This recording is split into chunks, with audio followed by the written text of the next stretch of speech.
Project 2025, which is a document put out by the Heritage Foundation that walks through sort of all the things that should take place more or less on day one or moving forward.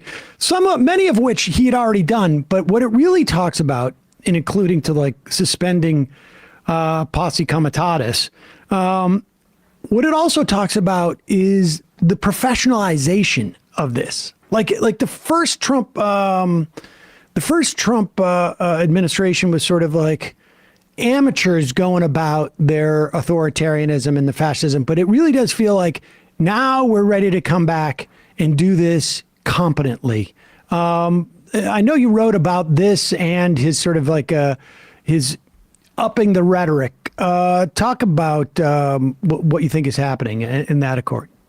Well, I think Trump, I don't know about him personally, because I don't know, Trump's about Trump. I mean, he cares about himself, and his agenda is retribution. It's revenge. He's going for payback. That's what he's doing.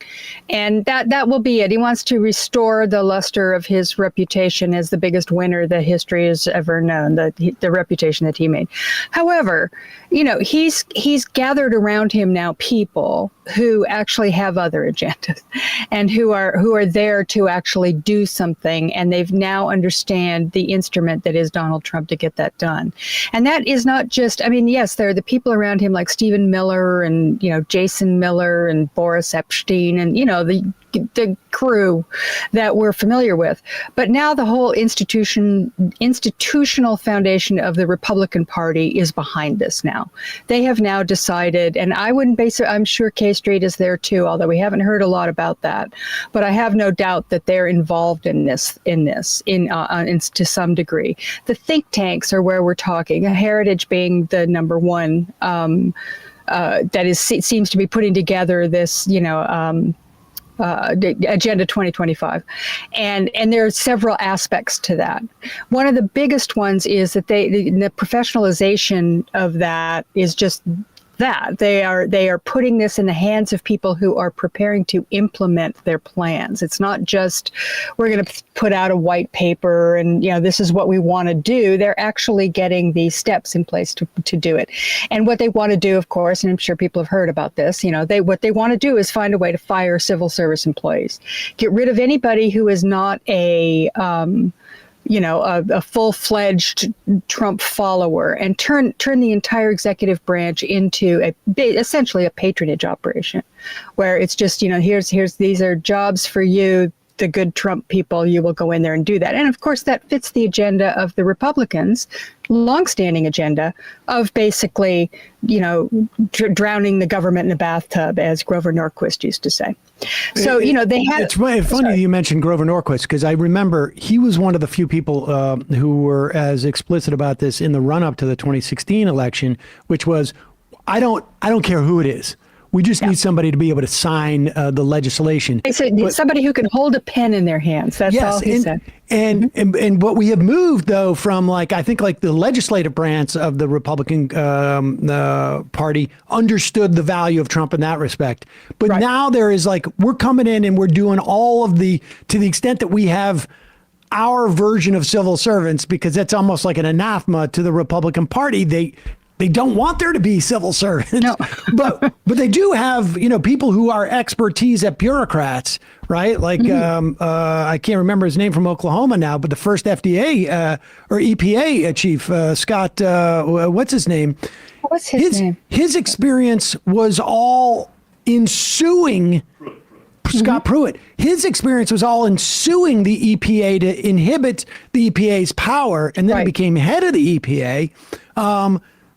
They're getting people in like that who are familiar with the workings of government, who can come in and really fully accomplish the deconstruction of the administrative state. That's right. I mean, the deconstruction of the administrative state, of course, was a Steve Bannon thing. And, you can't really underrate that guy's influence here. I mean, he seems like he's sort of a gadfly out there podcasting all day, and he is. And he is a gadfly in many ways. But a lot of this sort of, intellectual underpinning of this, chaos agenda of his is coming to fruition within the Republican Party. And you have to really understand, this isn't Trump anymore, really. I mean, this is now the Republican Party. This is their institutional infrastructure is now putting itself to the task of accomplishing what it always wanted to accomplish through this new method, this MAGA method of doing it. And, it's extremely disturbing. However, let me just point one thing out. And I think I may have mentioned this to you before, but I'll say it again because I think it's important to remember this. During the Iraq War, you remember the coalitional provisional government? Yes. Provisional authority. They were going to send in. The whole idea is that we're going to remove the whole governing structure of Iraq, and what we're going to do is we're going to put in new people who are going to create this beautiful Jeffersonian democracy in Iraq, and we're going to help them. Remember, they were always spouting that stuff. That was the whole neocon vibe. Yep. Remember, was just we're not hurting these people. We're making their lives better. We really are. I mean, the dead, it's a shame, but really in the end they'll thank us for it, and they demanded that the Iraqis thank them for it. So they sent in all these people into to man the CPA, to start up everything from new infrastructure projects to a new government to a new stock market. They had everything that they were going to do all this. Well, I know anybody who's been around for the last 20 years remembers that it was a complete and utter disaster. It was a total debacle. They ended up sort of huddling in like 2 or 3 Quonset huts in the middle of the green zone in the middle of Baghdad, and never really got anything done, and it ended up being just a complete bust. And it was all like 22-year-old interns. Well, who that's were in what I was position- going to say. Right. It was the heritage. It turned out nobody could figure out how they could go so wrong, right? I mean, come on. America doesn't have people who could actually do this. I mean, they helped rebuild Europe after World War II. I mean, come on, what's going on? Well, as it turned out, it was another patronage operation. They found the people to do this through resumes that the Heritage Foundation dug up. And it turned out that the main qualification was their adherence to, right-wing ideology, particularly, things like if they were pro-life or not. That was really important for the person who was putting together the new stock market in Iraq. And they were like 22, 25-year-olds who had never had a job before. They were had been interns at the Heritage Foundation. So I just mention that because I see the same thing here in their minds, that they're going to do the same thing. They want to put in their people, right? And they want to put in good Republican ideologues in there. But think about who the Trump voters really are. Think about the kind of people that you're going to find that are going to, want to go take some, mid-level job at the EPA. I mean, these people don't know how to do anything. And I'm not sure they even know how to destroy things. Now, it's possible that they will go in there and just do nothing. They'll just let it all go to hell. I mean, that's a thing that they can do.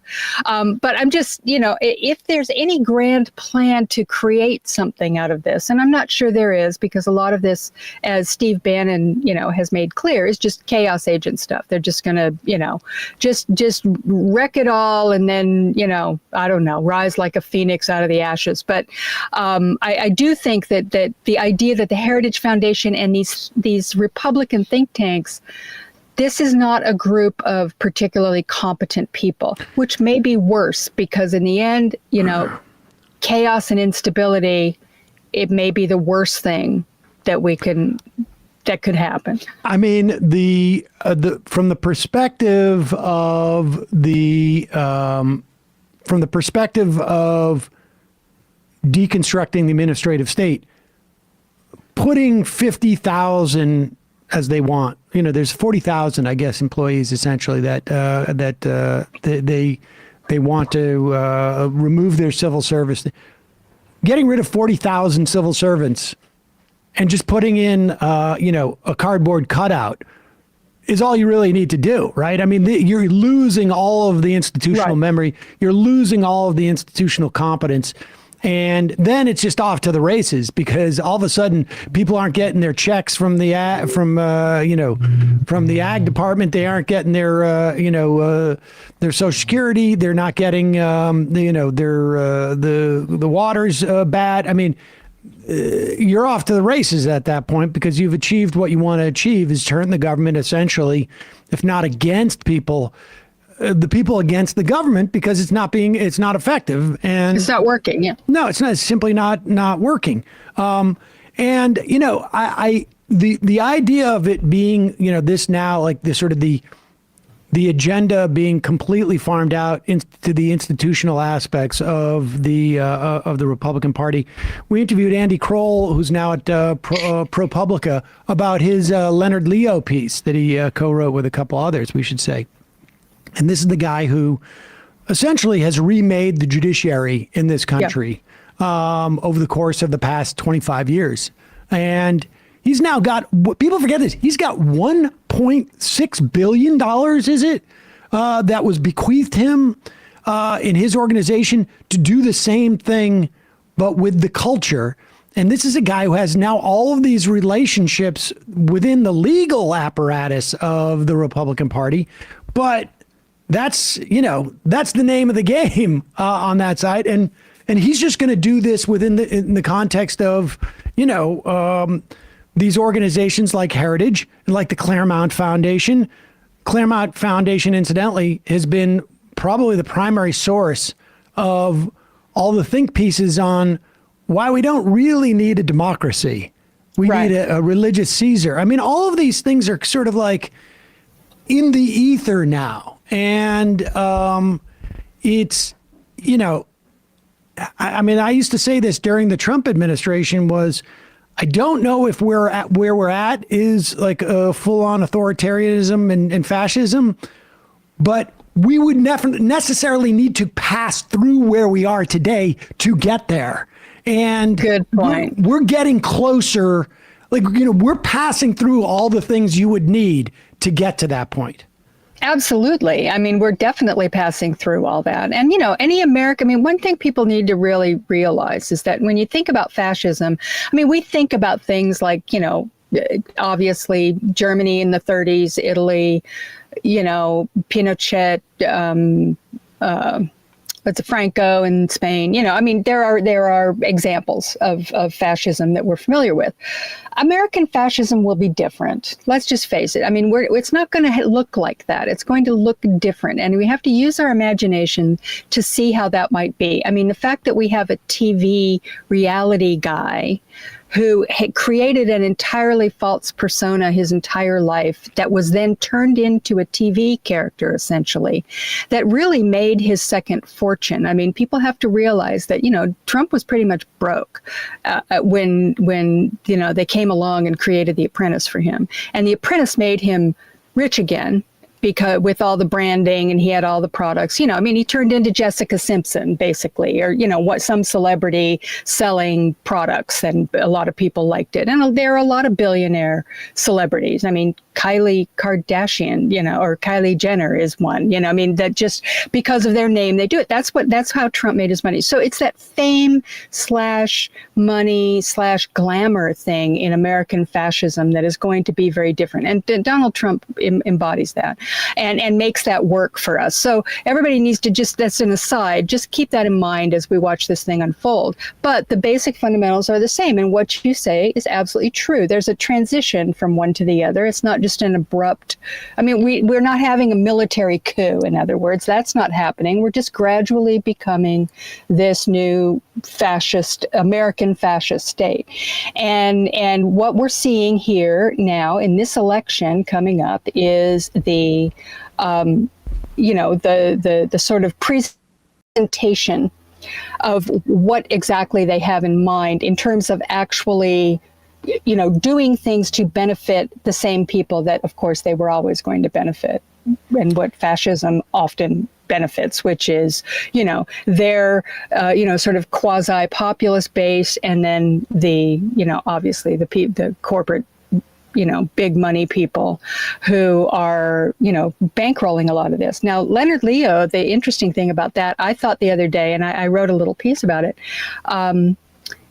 within the Trump orbit, there's a new guy. His name is Russell Vogt. He's been around for a while.